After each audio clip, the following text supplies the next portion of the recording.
For today's video mga lods, dahil malapit na ang pasukan mga lods, so day off ko rin po. So tamang-tama, punta kami ng Divisoria ng aking baby.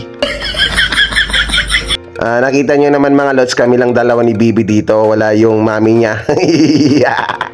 Dahil malaki na si baby, hindi na kailangan magtatlo kami sa motor mga lods. Hirap na yung si Naruto namin. At nakausitan na rin kami mga lods. So Manila po yung dadaanan namin. Alam natin sa Manila maraming enforcer. Kaya napagplanuhan namin mga lods, kami ni Makad sa motor, tapos si Mami sa ano na lang, sa jeep. Siya na po yung nagko-commute. So rides from home to Divisoria mga lods. Bili na ng mga gamit sa eskwela. Dahil malapit na ang pasukan, bili ng uniform, notebook at ano-ano pa. Kaya sama kayo sa aming trip. Let's go!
Marami pong salamat sa inyong pagsubaybay at hindi kayo magsawa na manood sa aming vlog.